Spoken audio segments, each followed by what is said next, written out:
Hey guys, welcome to SWG academy. তোমরা যারা NM GNM 2022 এবং জেনপাস ইউজি 2022 এর ক্যান্ডিডেট আছো, তাদের জন্য এই গুরুত্বপূর্ণ ডেডিকেটেড ভিডিওটা বানানো হয়েছে। আজকের এই ভিডিওতে আমরা মূলত ইংলিশ প্র্যাকটিস সেট 6, এর আগে ইংলিশ প্র্যাকটিস সেট 5টা প্র্যাকটিস সেট আলোচনা করা আছে, যেটা ইংলিশ গ্রামারের বেসিসে, যেটা তোমাদের জিএনএম এবং জেনপাস পরীক্ষায় যেটা 20 নাম্বার এবং জিএনএম পরীক্ষা অনেক নাম্বার ক্যারি করে।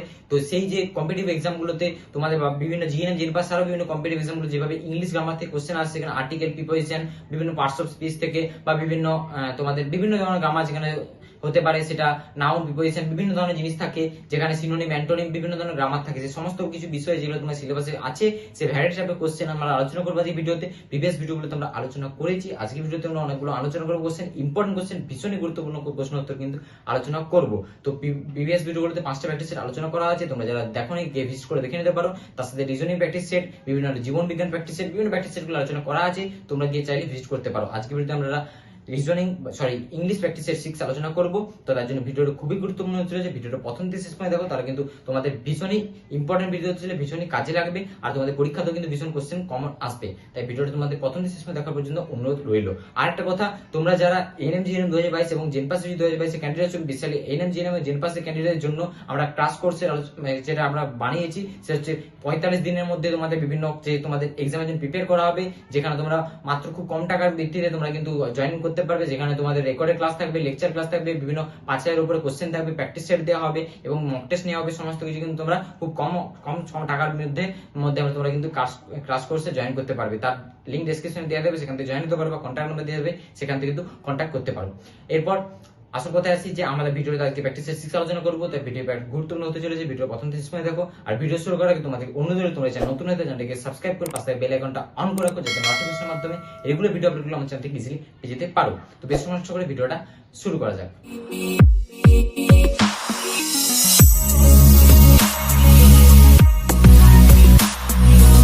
ফার্স্ট কোশ্চেনে কি দেখা যাক। First question, the rain comes dash the cloud. তাহলে বলছি বৃষ্টি বৃষ্টি কোথা থেকে আসে? মেঘের আড়াল থেকে আসে। The from the cloud, the rains comes from the cloud হবে। অপশন হবে answer C, from the cloud. আচ্ছা, নেক্সট কোশ্চেন চলে যাওয়া যাক। নেক্সট কোশ্চেন কি দেখা যাক। নেক্সট কোশ্চেন আছে যে এখানে বলা হয়েছে যে the ship dash Robinson arrived on the island. তারা কি বসবে? Have been broken, had been broken, having been broken, having broken, has broken. দেখো এখানে অ্যান্সার হবে having been broken. Option B হবে কারেক্ট অ্যান্সার। কেন হ্যাভিং বিন হবে? কেন হ্যাভিং বিন হবে এটা জানতে হলে কি করতে হবে? কারণ কি এটা বুঝতে হবে, দ্য শিপ ড্যাশ কমা আছে মানে দুটো সেন্টেন্স স্প্লিট করতে হবে। রবিনসন অ্যারাইভড, শিপ কিছু ঘটতে চলেছিল অতীতে, মানে এটি অতীতকাল কোনো কিছু ঘটছিল বোঝাতে। তা রবিনসন তাহলে কি হয় সেক্ষেত্রে কি হবে? কিনা হ্যাভিং বসবে। কারণ কি? কারণ এখানে শিপের কন্ডিশন বোঝাচ্ছে, মানে শিপের সাথে ঘটনাটা ঘটছে বোঝাচ্ছে। তার কারণে এখানে কোনো পার্টিকুলার ভার্বের কাজ করছে। এখানে আইএনজি ফর্মের সাথে হ্যাভের সাথে আইএনজি ফর্ম জুড়ে হ্যাভিং হচ্ছে, তাহলে তাই এখানে হ্যাভিং বসবে। এই যে প্র্যাকটিস, এটা একটু অন্যান্য প্র্যাকটিস গুলো থেকে একটু কঠিন মনে হতে পারে, বাট এটা প্র্যাকটিস করলে কিন্তু পরীক্ষার সময় তোমাদের আরো ইজি হবে, আর পরবর্তী প্র্যাকটিস গুলো আরো ইজি বানানো হবে। কিন্তু এটা খুব ভালো করে প্র্যাকটিস করতে হবে। তো এই 2 নম্বর হলো। এবার চলো নেক্সট কোশ্চেন কি দেখা যাক। চলো next question, we took dash man to dash doctor. তাহলে এখানে কি বসবে? এখানে উই টুক কি বসবে? উই টুক ম্যানের আগে কি বসে? সবসময় ম্যানের আগে দা বসে। আর টু দা ডক্টরের আগে উনি সবসময় যেন দা বসে, তাহলে ভেরি ইজি। তাহলে এখানে কি দুটো দা আসছে, তাহলে কোনটা হবে? অপশন সি কারেক্ট অ্যান্সার হবে। তাহলে অপশন সি হবে দা আর দা। Very easy. নেক্সট কোশ্চেন কি দেখা যাক। People of Midnapore has got dash university now. আচ্ছা, এখানে কিভাবে পিপল আছে, মানে এখানে কি এট ফার্স্ট শুরুতে এখানে দা পিপল হবে, দা পিপল, কিন্তু the people of Midnapore has got you. এবারে ভাইবেল জানি আমরা এ ই আই ও ইউ হলে এখানে বসে এন, এটা আমরা জানি। বাট এখানে এন হবে না, দা এখানে এন হবে না। এটা এন কেন হবে না? কারণ ইউনিভার্সিটি, ইউ এর উচ্চারণ ইউনিভার্সিটি হচ্ছে, ইউনি উচ্চারণ ওয়াই দিয়ে হচ্ছে, উচ্চারণ ওয়াই হচ্ছে, তাই তাই এ বসবে। এটা হচ্ছে এটা এক্সেপশন, এটা তোমাদের জেনে থাকা জরুরি। তাহলে এখানে কি বসবে? দা আর এখানে এ। তাহলে দা আর এ কোথায় আছে? অপশন সি তে আছে। তাহলে এখানে সি কারেক্ট অ্যান্সার, দা আর এ। আশা করি কারো কোনো প্রবলেম নেই। Next question, keep your word, এখানে ভয়েস চেঞ্জ বলা আছে, এখানে কি বলা আছে তোমার তোমার কিপ ইওর ওয়ার্ড, এখানে কি বসবে, এখানে কোনটা বসবে, এখানে বসবে দেখো 5 নম্বর এটা এটা বি বসবে, your word should be keep. দেখো এখানে অবজেক্ট আছে, তাহলে এখানে ইওর ওয়ার্ড দিয়ে শুরু করছি, ইওর ওয়ার্ড, এবারে কি যেহেতু কিপ ইওর ওয়ার্ড এখানে পাস্ট ফর্মে হবে, তাহলে কি বসবে এখানে ইওর ওয়ার্ড শুড বি হবে, শুড শুড থাকলে বি বসে শুড বি কেপ্ট, কেপ্ট মানে এটা থার্ড ফর্ম বসবে, তাহলে তাই হচ্ছে, তাহলে অপশন বিটার জন্য তাহলে কারেক্ট অ্যান্সার হচ্ছে should, should keep your word হবে না, your word shall be keep shall হবে না, আর এখানে কেপ্টও হবে না, কেপ্ট হতে পারে কিন্তু শ্যাল বি হবে না, আর নান অফ দিস এটা নয়, তাহলে এখানে অপশন বিটা অ্যাপ্রোপ্রিয়েট হচ্ছে। আশা করি কারোর কোনো বুঝতে অসুবিধা নেই। Next question, has anyone answer your question. দেখো এটা কি বোঝাচ্ছে, যে বোঝাচ্ছে এটা, এটা কিন্তু পাস্ট পারফেক্টে আছে বোঝাচ্ছে, সরি হ্যাঁ হ্যাঁ পাস্ট পারফেক্ট, এটা কি আছে পাস্ট পারফেক্ট, পাস্ট পারফেক্ট তাহলে কি হয়, যেহেতু এর কোশ্চেন চিহ্ন আছে, যেহেতু কোশ্চেন চিহ্ন তাহলে হ্যাজ দিয়ে শুরু করব, তাহলে হ্যাজ দিয়ে কোনটা আছে, এইটার এইটা আছে, তাহলে হ্যাজ বা হ্যাভ দিয়ে, তাহলে দেখো এটা কোনটা হতে পারে, কোনটা হতে পারে, সিটা কি করে হতে পারে হ্যাজ, তারপর কি তারপর কি অবজেক্ট বসে, এখানে অবজেক্ট, অবজেক্ট শুরু হয়, তাহলে হ্যাজ ইওর কোশ্চেন, তারপরে কি বিন আছে, কারণ এখানে পাস্ট পারফেক্টের জন্য, পাস্ট পারফেক্টের জন্য এখানে বিন বসবে, বিন তারপর কি থার্ড ফর্ম, থার্ড ফর্ম ভার্বে থার্ড ফর্ম, থার্ড ফর্ম কি বসবে অ্যান্সার, তাই অ্যান্সার, তাহলে has your question, question been answer, তাহলে এখানে অপশন সিটা হবে কারেক্ট অ্যান্সার, এখানে অপশন সিটা হবে কারেক্ট অ্যান্সার। আশা করি কারো কোনো বুঝতে অসুবিধা নেই। Next question, antonym of proficient, তাহলে প্রফিসিয়েন্টের অ্যান্টোনিম সিনোনিম আমি প্রিভিয়াস গুলোতে করিয়েছিলাম, অ্যান্টোনিম মানে সিনোনিম মানে সমার্থক, অ্যান্টোনিম মানে বিপরীত শব্দ, বিপরীত শব্দ, তার বিপরীত শব্দ, তাহলে আমাকে যখন করতে হবে বিপরীত শব্দ, সরি বিপরীত শব্দ, তখন আমার প্রফিসিয়েন্টের বিপরীত শব্দ জানতে হবে। একটা প্রফিসিয়েন্ট মানে হচ্ছে দক্ষ বা পটু, দক্ষ বা পটু বলতে পারো প্রফিসিয়েন্ট মানে, এবারে দেখতে হবে যে বাকিগুলো মানে সেটা কোনটা বিপরীত শব্দ হচ্ছে, দক্ষর বিপরীত অদক্ষ হবে, ঠিক আছে, বাকি বলতে পারি যে ত্রুটিপূর্ণ থাকতে পারে, মানে খুঁত আছে এরকম হতে পারে। মাফেল মানে কি, মাফেল মানে হচ্ছে চাপা, মাফেল মানে চাপা, তাহলে এটা হবে না।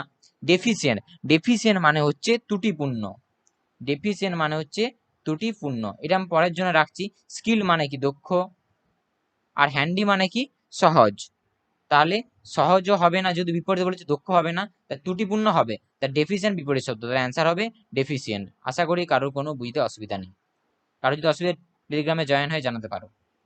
আচ্ছা নেক্সট কোশ্চেন, চলো নেক্সট কোশ্চেন বলছে fair and square idioms, idioms previous যে 5টা প্র্যাকটিস সেট করানো আছে সেখানেও দেখিয়েছি, ইডিয়ম সম্বন্ধে আলোচনা করেছে, যারা আমাদের কোচিং এ পড়ে তাদের তো ইডিয়মস সমস্ত পার্টিকুলার প্রতিটা গ্রামার ধরে ধরে পড়ানো হয়েছে। ইডিয়মস বলতে একটা সহজ ফর্ম, ছোট ফর্ম, মানে যেটা আমরা প্রবাদ বাক্য বলে থাকি বাংলায়, সেরকম টাইপের জিনিসগুলো বলতে পারো, সেটাকে সহজ করে বলতে গেলে, তাহলে ইডিয়মস এর ফেয়ার এন্ড স্কোয়ার, মানে ফেয়ার এন্ড স্কোয়ার মানে কি, ফেয়ার এন্ড স্কোয়ার বলতে মানে সব দিক থেকে ঠিকঠাক, মানে তাকে কি বলতে পারে, সেই ধরনের মানুষদেরকে আমরা অনেস্ট পিপল বলে থাকি, অনেস্ট শর্টে, দেখো ফেয়ার এন্ড স্কোয়ারটাকে যেমন, যেমন কি বলতে পারি যে বিভিন্ন ধরনের প্রবাদকে শর্টে বলা যায় না, সেরকম ধরনের জিনিসটা এখানে হচ্ছে ইডিয়মস। তাহলে ইডিয়মস এন্ড ফ্রেজ যেগুলো আমাদের কোচিং করে রেখেছে, অনেক স্টুডেন্ট পারবে, আর ইডিয়মস যারা প্রিভিয়াস ভিডিওগুলো দেখবে তাহলে অনেকটা কিন্তু ক্লিয়ার হবে। তাহলে এখানে ফেয়ার এন্ড স্কোয়ারের ইডিয়মস হবে honest. Next question, next question দেখা যাক, more insurance insurers are limiting the sales of property insurance is coastal areas and other reason dash natural distance. এটা দেখে বুঝতে হবে এখানে কি বসবে, এখানে বসবে সেফ ফ্রম বসবে না, অ্যাকর্ডিং টু বসবে না, ডেসপাই বসবে না, প্রন টু বসবে, অপশন ডি হবে প্রন টু, এটা সেন্টেন্স দেখে বুঝতে হয়। চলো নেক্সট কোশ্চেন,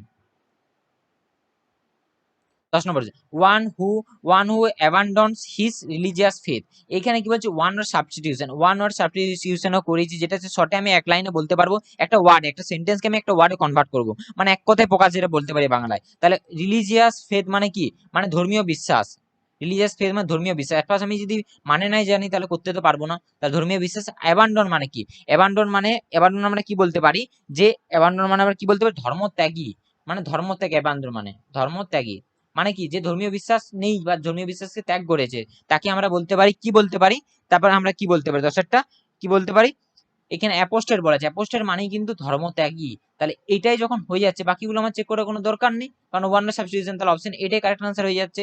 অ্যাপোস্টেট, অ্যাপোস্টেট মানে তোমরা গুগল করে দেখে নিতে পারো, অ্যাপোস্টেট মানে ধর্মত্যাগী, যেটা আমার ওয়ান সাবস্টিটিউশনের মধ্যে মিলে যাচ্ছে, তাহলে এটা হচ্ছে অ্যান্সার।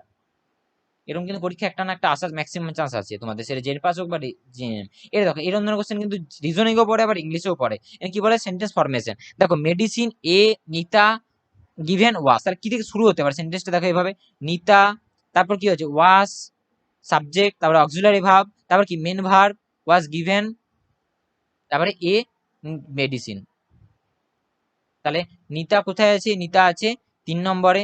ওয়াস কোথায় আছে? নিতা ওয়াস 5 নম্বরে।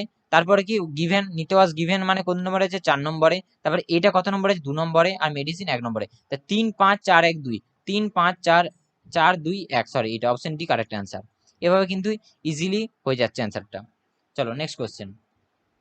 নেক্সট কোশ্চেন কি দেখা যাক। বলছে he said be quiet and listen to my words. তাহলে কি এখানে বলছে হি সেড, দেখুন আর্জড আছে। আর্জড মানে কি? আর্জ মানে কি বোঝাতে হয়? এটা হচ্ছে মানে আহ্বান জানানো। মানে আর্জ বলতে আমরা কি বলে থাকি? আর্জ বলতে আমরা মেনলি আহ্বান জানানো বলতে পারি। এটাকে বলতে পারি আহ্বান জানানো। কারণ সেন্টেন্স দেখে বুঝতে হবে, অনেক সময় এরকম বসে ন্যারেশন চেঞ্জে। আহ্বান জানানো, এগুলো বুঝিয়ে দিচ্ছি। He said be quiet listen to my, মানে বলতে মানে সে স্টুডেন্ট, সাপোজ সে স্টুডেন্টদেরকে আহ্বান জানিয়েছে যে চুপচাপ চুপচাপ থাকো এবং শোনো আমার কথাগুলো। সেটাই বলছে, সেটা কেউ অন্য কেউ বলতে পারে, সেটা টিচার স্টুডেন্ট নয়, একজন বন্ধু বলতে পারে। যাই হোক, এভাবে আহ্বান জানানো হচ্ছে, তাহলে হি আর্জ। তাহলে এটা কোন অ্যান্সারটা পার্টিকুলার হবে? ন্যারেশন চেঞ্জ, যেহেতু ন্যারেশন চেঞ্জ বলেছে, এটা কি হতে পারে? বাট কি হতে পারে? দেখো হি আর্জ, প্রথম দেখি হি আর্জ দেম, হি সেড, তাহলে কি হবে? হি আর্জ দেম টু বি। এখানে দ্যাট হয় না, এখানে বসবে যখন আর্জ বসবে, অনেক সময় হয় এক্সেপশন ন্যারেশন চেঞ্জে। Them to be quiet and listen to his word. এখানে মায়ের জায়গায় এখানে হি আছে যেহেতু, তাই হি বসবে, হিজ বসবে। আর এরকম ধরনের জিনিস বসলে দেখবে, সাপোজ এখানে ইউ আর রিকোয়েস্টেড টু, এরকম বসলে কিন্তু চেঞ্জ হয় না বাকি রিপোর্টের স্পিচে, তাই এখানে কিন্তু কোনো চেঞ্জ হচ্ছে না, বাকি এটা সেম টু সেম বসে যায়। তাহলে অ্যান্সার কিন্তু কারেক্ট অ্যান্সার এ, এটা কারেক্ট অ্যান্সার। বাকিগুলো আমার দেখার প্রয়োজনই নেই। আশা করি কারো কোনো বুঝতে অসুবিধা নেই। চলো নেক্সট কোশ্চেন। এইভাবে ন্যারেশন চেঞ্জ গুলো করা যায়। কিন্তু আরেকটা ন্যারেশন চেঞ্জ আছে, চলো দেখা যাক কি করতে হবে। এটা কি বলেছে। আচ্ছা চলো, he told her I want to meet her father. তাহলে হি টোল্ড হার দ্যাট, এখানে কি হি টোল্ড হার আছে মানে কি? হি টোল্ড হার, এখানে দ্যাট বসবে, এখানে দ্যাট বসবে। আই এখানে কি? আয়ের জায়গায় হি সে বলেছে, তাহলে হি এখানে ওয়ান্টেড জায়গায় কি হবে? Wanted, he wanted to meet, meet কি? ইউর ফাদার মানে হার, মিট হার ফাদার, তার বাবার সঙ্গে সে মিট করতে চায়। সে বলছে সে মেয়েটির বাবার সঙ্গে সে মিট করতে চায়। তার কোন নম্বরের সেন্সেস মিলছে দেখো, দেখা যাক। আচ্ছা তাহলে এখানে অপশন বিটা হবে correct answer. He told her that, he told her that কি এখানে? He told her that he wanted to meet her father, যেটা আমি এনসিটা করে দেখিয়ে দিলাম। তাহলে এখানে অপশন বিটা হবে কারেক্ট অ্যান্সার। আশা করি কারো কোনো বুঝতে অসুবিধা নেই। চলো নেক্সট কোশ্চেন কি বলা হয় দেখা যাক। Next question synonym of fostering. তাহলে ফস্টারিং এর সিনোনিম, সিনোনিম মানে কি? সিনোনিম মানে হচ্ছে সমার্থক শব্দ, মানে একই টাইপের, আলাদা কোনো ইংলিশের মিনিং বলতে পারো, যে সেম টাইপের মানে হবে। তাহলে ফস্টারিং মানে আমাকে একটা জানতে হবে। ফস্টারিং মানে হচ্ছে লালন পালন করা বা প্রতিপালন করা। আমি এটা লিখে দিচ্ছি, লালন পালন বা প্রতিপালন, লালন পালন বা প্রতিপালন। তাহলে এখানে হচ্ছে লালন পালন বা প্রতিপালনের সঙ্গে কোনটা মিল খাবে সেটা আমাকে দেখতে হবে। সেফগার্ডিং মানে কি? সেফগার্ডিং মানে সুরক্ষা, সেফ। নেগলেক্টিং মানে কি? নেগলেক্টিং মানে হচ্ছে অ্যাভয়েড করা। নেগলেক্টিং মানে ইগনোরিং, মানে এই দুটোকে মানে আমরা বলতে পারি অ্যাভয়েড, অ্যাভয়েড করা। ঠিক আছে, উপেক্ষা করা মানে উপেক্ষা, উপেক্ষা। কিন্তু নার্টারিং মানে আমরা জানি যে লালন পালন করা, নার্টারিং, লালন পালন। তাহলে এখানে কোনটা কোনটা মিলছে, কোন সিনোনিমটা মিলছে? এখানে সিনোনিম মিলছে অপশন ডি, অপশন ডি নার্টারিং।